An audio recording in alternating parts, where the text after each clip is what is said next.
Hello YouTube, today we will see how to create this animation in Blender. So let's get started.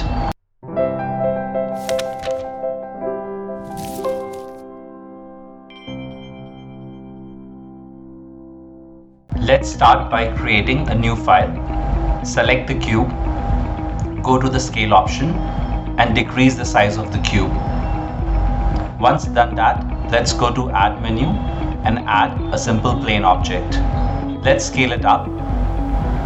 Now let's go to the camera view and let's further increase the plane. Once done that, select the cube object again, bring it up and let's put it close to the left hand side of the screen, somewhere around here. Now let's go add a force, wind force. In y-axis, we'll put a number, probably let's say between 6 and 8, just to push it back. And in rotation, let's put x minus 90. This will ensure that it stays there flowing in the direction where we want. Now let's go to the physics tab. And in strength, let's put about 100 as a strength. Then we will also change the flow setting. Flow is more about the smoothness. Let's make it 0. Once done that, select the cube, go back to object, rigid body and choose active. Select the plane, go back to rigid body and now we will choose passive. Let's hit play and see how our animation looks like. It's going smooth and straight. What we want to do here is select the cube, give it a bit of a rotation. So once it falls, it will still get rotated by the wind object that we have placed, and that seems right to us at this place. Now we will set up our render engine.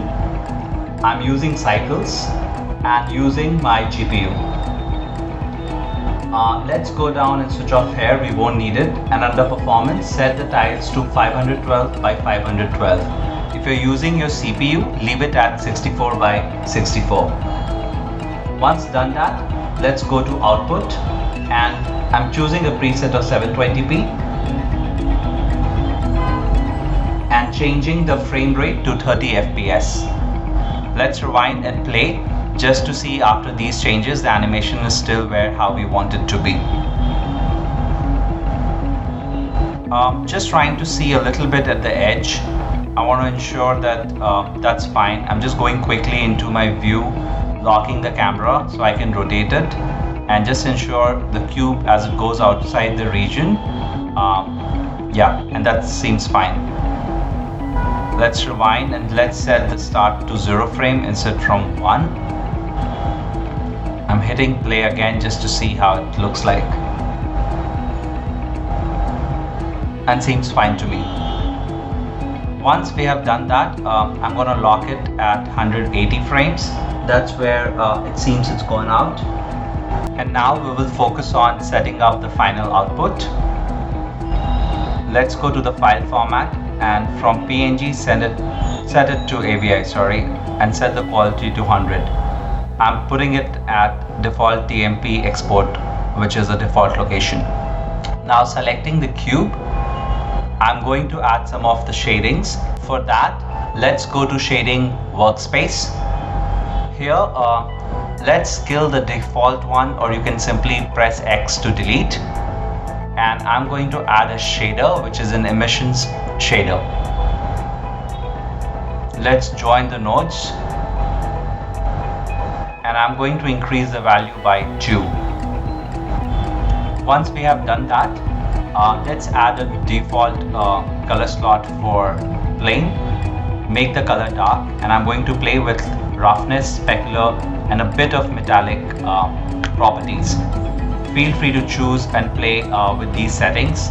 These settings will kind of give you a different layout. I think this is what I would like to go with. And now I'm going back to the layout, which was the default layout. I'm in camera view now. Let's scale this inside, set it back to the camera view, rewind and play to see how our animation will look like. Seems like exactly how we wanted it. Now let's go to the final step, which is a render. But before render, sometimes what I do is I play the animation, fix or freeze a frame, and quickly render that frame out, just to kind of quickly give me an idea of how my final image will look like. So I'm going to render and just rendering that particular image, and this is how my final render would look like in an animation format. So let's close this, rewind the timeline and go to the render and click render animation. So I'll let it render, and once the render is complete, I'll come back to show what the final output actually looks like. So our animation is now almost complete. Let's close this window and go to render menu and click view animation. This will show what has been rendered. So this is how we create a simple floating cube object in Blender using rigid body and wind options. I hope you like this tutorial, and I'll see you soon in another one. Thank you for watching. Please subscribe.